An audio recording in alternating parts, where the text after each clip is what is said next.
everyone! Welcome po ulit sa aking YouTube channel, Quezon Province Realty TV. Okay, it's me again, Miss Geraldine Villarasa.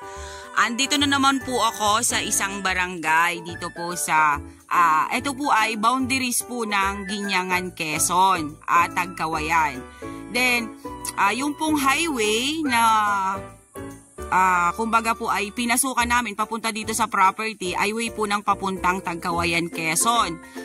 Then, ito pong property ay mula po sa highway hanggang dito po sa area, mga nasa 200 meters lang po ang layo niya. Then, yun nga po, binanggit ko po sa inyo na ito po ay boundaries po ng Tagkawayan at Guinyangan. Pero, ang nakalagay po sa title is Guinyangan, Quezon. Okay po, tara po at ipapakita ko po sa inyo yung 1.7 hectare along Barangay Road dito po sa Guinyangan, Quezon. Okay po, dito po sa Barangay Road, more or less po siya ay nasa 100 meters yung frontage niya. Ano po? Ito po, papasukin po natin. Tara po, samahan nyo ko para po makita nyo po yung area. Ayan, dito pa lang po sa bungad, makikita na po natin ang mga nyog. Medyo po sila ay mga takaran pa, hindi po kagaya nung iba na mga layugan na. Then ayan, may nakita na po akong fruit bearings. Indian mango yun, di ba? Mangga. Mangga. Okay, manggang kalabaw po siya. Ano po? Then ayan, medyo po nag-islant lang po dito sa side na to. Yan. Dito po muna tayo sa kabilang way. Ano po? Ayan po siya. Medyo islant lang po ng konti. Medyo umumbok lang po yung lupa niya. Yan pong dinadaanan namin na yan. Ang kagandahan po nito kasi along the road na po siya. Then electronic title na po siya. Then ayan pa rin po. Ito, ano na nga ito? Sampalok. Yan po ang nakita kong fruit bearings dito sa area. Ayan po, dito po sa side na to, tumalibis po siya ng konti dito. Yan. Yan po. Pero ito pong side na to, ayan, umumbok lang po siya ng konti. Pwede po ditong maglagay ng bahay. Dito po magandang magtayo ng bahay. Ayan po, medyo po bahay ito nung may-ari dati. Okay, dito po nagtayo ng bahay yung seller. Ano na po siya? Sira na. Kumbaga po ay babaguhin na po talaga. Iyan.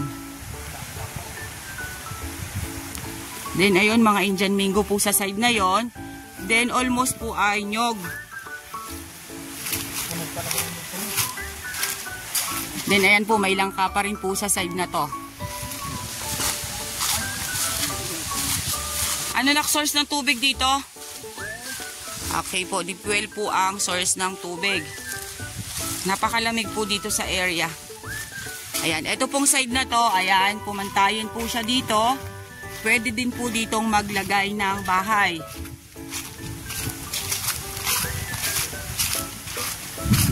Ayan po siya.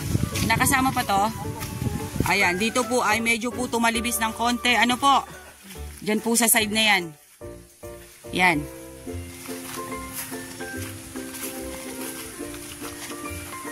Ayun, may santol pa rin po siya sa side na yan.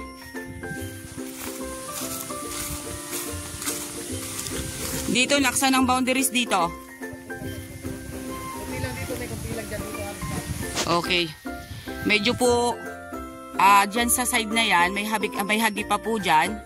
Then, ito pong side na yan ay patalibis. Okay po, ang kagandahan nga po nitong area ay nasa 200 meters lang po mula dun sa highway na papunta po ng Tagkawayan, Quezon.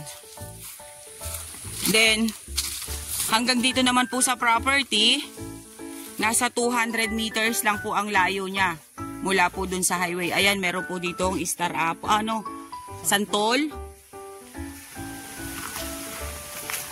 Pero dito po sa likod ay yun nga po, medyo po talaga siya patalibis. Ano po? Ang pinakang pantayin lang po, yung dun sa may bahay at dun sa may kubo na sinabi ko sa inyo na pwede pong pagtayuan po dun ng bahay bakasyonan. Ayan po siya. Talibis pa rin po dito, ma'am sir, sa bandang likod na to. Ayan. Medyo po masukal na, pero marami po talaga siyang nyog. Ayan, talibis po itong nilalakaran ko. Ano po? Pababa, palusong. Ayoko naman pong magbanggit sa vlog na sabihin ko po ay pantay. Tapos yung area ay hindi naman po pantay. Kaya sa daldal ko pong ito sa pagbablog, sinasabi ko po sa inyo lahat. Kasi baka po mamaya kayo ay mag-tripping, sinabi ko po'y flat, yung pala pong property is hilly. Mas maganda na po yun na yung nagsasabi ng tapat. Kesa po dun pagdating nyo sa area, madidisappoint kayo. Kasi nga po ay hindi ganun yung binabanggit sa vlog.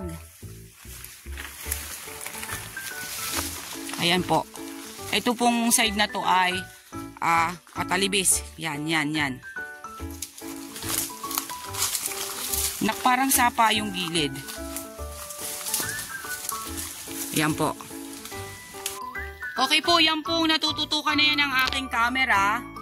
Yan po ay sapa. Ano po? Pero yan po ay unang property doon sa kabilang side, sa kabilang property. Ayan.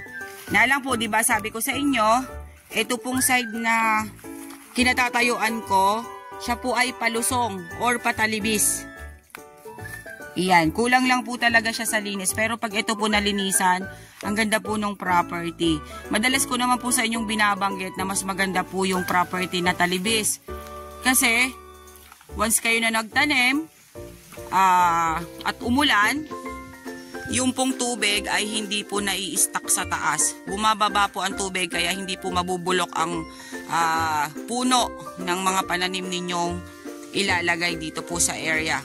Yun po ang nakita ko lang po talaga na medyo pantayin ay yung doon po sa bungad. Doon po magandang magtayo ng bahay. Pero dito po sa palikod ay talibis po ang property.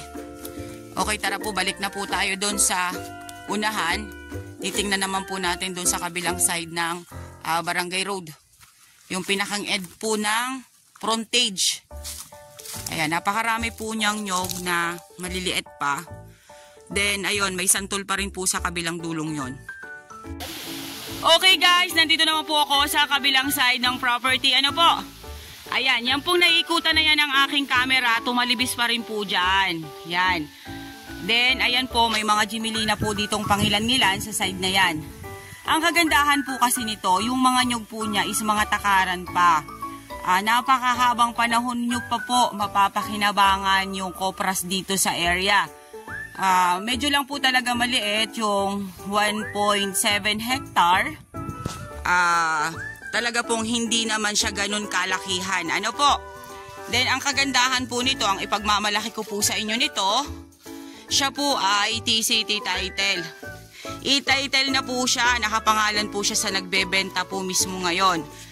Then yun nga lang po, sabi ko nga sa inyo, mas lamang po sa kanya yung talibis. Ito pong part lang na to ang pantaye na pwede po ninyong paglagyan ng bahay. Then dun sa mga gusto pong mag-alaga dito ng manok or baboy, pwede po yung area. Then ayan, ito pa pong side na yan, patalibis pa rin po dyan. Kasi dito po sa area, pasok po ang mga sasakyan talaga. Kasi nga po mula po dun sa highway na papunta po ng Tagkawayan, Quezon ay nasa 200 meters lang. Then ito pong property is along Barangay Road. Pero yung Barangay Road niya po ay hindi pa po sementado. Ano po? Rough road pa po siya. Yan. Pupuntahan po natin yung end ng Barangay Road, yung frontage po dito. Ayan, lamang po talaga yung talibis niya. Ano po? Yan, talibis pa rin po dito sa side na ito. Ito pong side na yan. Okay po, about naman po sa electricity, ito mayroon po ditong poste ng kuryente. Then ang akin pong cellphone ay may signal din po. Kaya maganda po yung communication dito sa area. Ayan, meron pa rin pong langka dito sa side na to. Ang end po ng frontage ay sanak. Yang nyug na isa? Yang nyug na ito? Itong Mother de Cacao na to. Okay po, ito pong Mother de Cacao na to, ang end po nung frontage niya sa Barangay Road. Then, yun nga po. Patalibis pa rin po dyan sa side na yan. Yan. Medyo lang po talaga siya maramo. Ano po, kaya medyo hindi po natin makikita yung forma ng lupa niya. Pero patalibis po talaga siya. Yan, ito po yung Barangay Road na papunta po doon sa National Highway.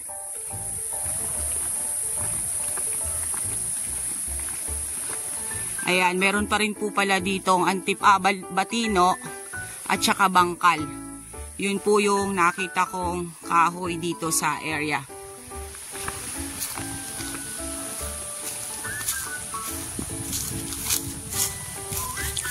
Ayan po siya, oh.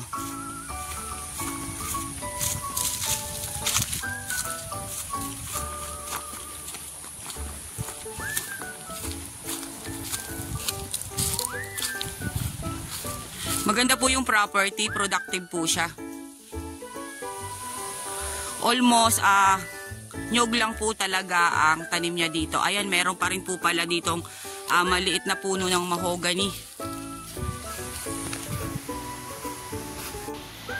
Okay guys, sabihin nyo na po ang property namin. Dito po ito sa Guinyangan, Quezon. Boundary po ito ng Guinyangan at ng Tagkawayan, Quezon. Pero tayo po ay dadaan sa highway po ng papuntang Tagkawayan, Quezon. Then mula po doon sa highway hanggang dito po sa property ay nasa 200 meters lang po yung layo niya. Then ang kagandahan po nito, electronic title na po ang titulo ng property na to. Then yun nga po, lamang po sa kanya ang talibis. Then meron po siyang cellphone signal, meron po siyang electricity. At ang frontage po sa Barangay Road is nasa 100 meters more or less. Then ayan naman po, makikita po ninyo may mga fruit bearings po dito sa area. Okay po, once again po, ako po ulit ang inyong site locator, si Miss Geraldine Villarasa. Muli po akong maglalambing. Pa-like and share po ng aking mga vlog and pa-subscribe na rin po ng aking YouTube channel, Quezon Province Realty TV. Okay po, thank you po for watching!